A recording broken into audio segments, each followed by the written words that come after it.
நம்மில் பல பேர் வாழ்க்கை என்னவோ ஓடிக்கொண்டிருக்கிறது என்ற விரக்தியில் பேசிக் கொண்டிருப்பார்கள். எனக்கு வாழ்க்கை என்னவோ போல இருக்கிறது என்ற ஃபீலிங்க்கு சைக்காலஜியில் ஒரு பேர் இருக்கு, அது அன்ஹெடோனியா. இது என்ன, ஏன் வருது, மூளையில் என்ன நடக்குது, இது என்ன செய்யணும் என்று இந்த வீடியோல ஆழமாக பேசுகிறோம். இது உன் பலவீனம் இல்ல, இது உன் மூளையின் சிக்னல். காலையில எழுந்திருக்கும் போது இன்னைக்கும் இதே நாள் தானா என்று கோணுதா? சாப்பிட்டாலும் சுவையில்ல. சிரிக்கும் போதும் உள்ளுக்குள்ள ஏதோ வெறுமை.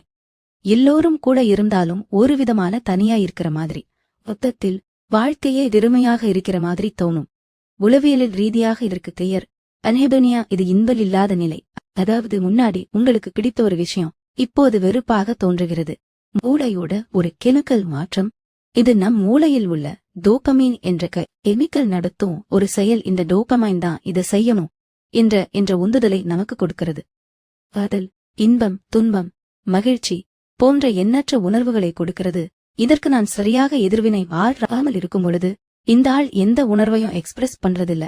மெல்ல மெல்ல டோபமைன் குறையுது. அப்போதான் எல்லாமே பிளாட், எல்லாமே கிரே தோன்றும். இதை எப்படி சரி செய்வது?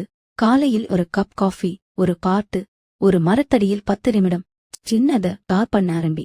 உணர்வை வெளியே விடு. அழுவணும்னு போனா அழு, கோபம் வந்தா எழுது, யாவனோட கிட்டையாவது கேசு. உணர்வை விடுவிக்கும் போது டோபமைன் மீண்டும் வர ஆரம்பிக்கும்.